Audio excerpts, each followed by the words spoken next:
जफर इस्लाम साहब, ऐसा बनाया जा रहा है कि भाई जब दो दो राज्यों में इलेक्शन थे तब बीजेपी ने तो मतलब एक सवाल भी नहीं उठाया राहुल गांधी की सो कॉल्ड भारत जोड़ो यात्रा पे। लेकिन अब जब असलियत में कोविड के नंबर बढ़ रहे हैं और प्रिकॉशन लेने की जरूरत है, तो जब सरकार ने एक चिट्ठी भेज दी तो कांग्रेस मतलब छत पे चढ़ के चिल्ला रही है कि देखो घबरा रही है, बीजेपी घबरा रही है। तो जफर इस्लाम साहब जरा बता दीजिए, पूछता है भारत, क्या बीजेपी सचमुच घबरा रही है क्या राहुल गांधी की भारत जोड़ो यात्रा से? सांसद महोदय जफर इस्लाम साहब।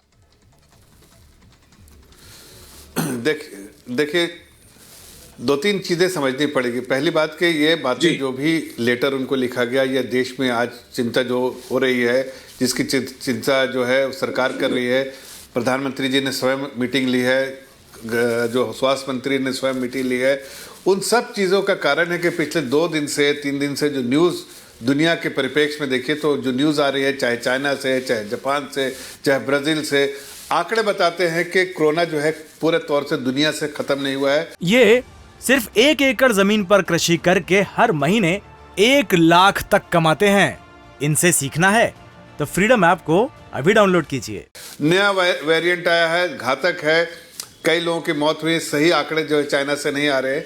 ऐसे में जो है सरकार का दायित्व है कि प्रिकॉशन ले, और प्रिकॉशन नागरिक को, अपने नागरिकों को उसके बारे में बताए। और वही सरकार ने किया है कि जो स्टेट गवर्नमेंट को बताया है, एडवाइजरी दी है स्टेट गवर्नमेंट को, जो है उसके बारे में चर्चा कर उससे की है।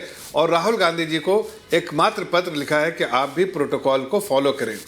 आपको सिर्फ इतना ही कहा गया कि आप प्रोटोकॉल फॉलो करें, इसलिए कि आपके प्रोटोकॉल फॉलो करने से वहाँ के जो आपके साथ चलने वाली जनता है वो भी सुरक्षित रहेगी। आप भी अपने आप को इंश्योर कीजिए कि सब लोग सुरक्षित रहे। और अगर ऐसा नहीं कर सकते हैं तो फिर सोचिए कि इसको स्थगित किया जाए, या फिर इसके और तरीके कुछ हो जिससे लोगों को सुरक्षित रखा जाए। तो यहाँ पर उनके जो यात्रा जो है, जो तोड़ने वाली यात्रा है देश को, उससे हमें कोई चिंता, इसलिए कि वो खुद को तोड़ रहे हैं, उनकी पार्टी टूट रही है। भारतीय जनता पार्टी को क्या फर्क पड़ता है, वो पूरे हाथी निकल के पूछ है, कुछ दिन का और उनका यात्रा बचा है। लेकिन अगर ओमिक्रॉन, ये अभी नए वेरिएंट अभी आए हैं, और इसमें अगर जीनोम सीक्वेंसिंग के बारे में लोगों को कहा जा रहा है, उनके बारे में प्रोटोकॉल जो फॉलो करने के, सांसद महोदय क्या गलत कह रहे हैं भाई? कौन से ऐसी बात कर रहे हैं? आपको जफर साहब देखिए, तो कांग्रेस पार्टी के ना बहुत वरिष्ठ नेता है ना, उन्की क्या खासियत है ये तो मुझे पता नहीं, लेकिन कांग्रेस में उन्हें एक बड़ा पद दिया राहुल गांधी ने। उनका नाम है जयराम रमेश। तो जयराम रमेश जी ने आज क्या किया, उन्होंने कहा देखो 24 घंटे पहले देश के स्वास्थ्य मंत्री ने एक बैठक ली, आज प्रधानमंत्री बैठक ले रहे हैं, और देखो 48 घंटे में राहुल गांधी की भारत जोड़ो यात्रा दिल्ली पहुंच रही है।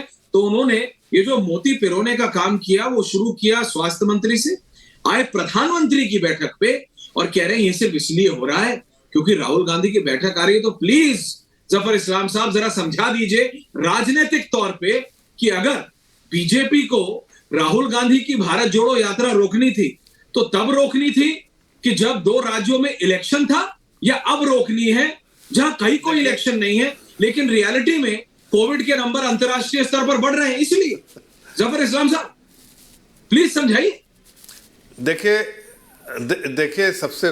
देखिए सबसे पहली बात तो यह है कि राहुल गांधी की यात्रा से भारतीय जनता पार्टी को फायदा हुआ है, नुकसान नहीं हुआ है, पहली बात।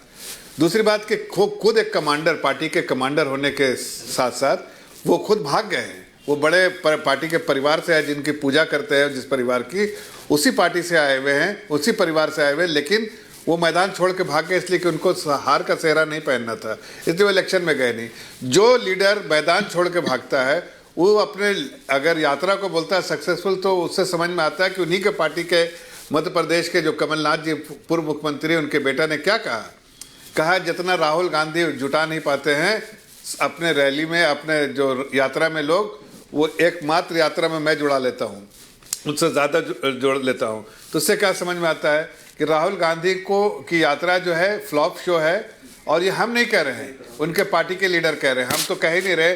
फ्लॉप हो, अच्छा हो, जो उनको लगे ठीक है, लेकिन उनके पार्टी के लीडर कह रहे हैं फ्लॉप। तो हमें इस तरह की बयानबाजी से क्या फ़ायदा जिसमें कहे कि राहुल गांधी बहुत अच्छा और उससे हम डर रहे हैं। भाई किस बात का डरेंगे? यहाँ पर इलेक्शन हो तो हो जाए, यहाँ पर दिल्ली में इलेक्शन है कोई, आपको अगर लड़ना ही था तो आप गुजरात में जाके पूरा यात्रा करते, समझ में आता है, हिमाचल में करते यात्रा, समझ में आता, लेकिन उनके पार्टी के लोग खुद खुश है कि नहीं आए। इसलिए मैं कह रहा हूं कि ये सारा चीज जो है राजनीति है। आज देश जो है उस पहले सुरक्षित बनाया है प्रधानमंत्री जी ने सबको वैक्सीन देके, वैक्सीनेशन करवा के, लेकिन सावधानी की जरूरत है और जो टेस्टिंग की जरूरत है और प्रिकॉशन की जरूरत है, वो सावधानी के लिए जो है आगाह किया है। ऐसे में राजनीति क्यों, इस बात पे राजनीति क्यों? और क्या ये जो पूरे दुनिया से जो खबरें आ रही हैं चाइना, जापान, ब्राजील के बारे में, क्या वो महीने भर से आ रही है? पिछले 2 दिन से ही आ रही हैं। 2 दिन से आ रही है तो प्रिकॉशन लेना क्या हमारा दायित्व नहीं है? ये सिर्फ 1 एकड़ जमीन पर कृषि करके हर महीने 1 लाख तक कमाते हैं। इनसे सीखना है तो फ्रीडम ऐप को अभी डाउनलोड कीजिए।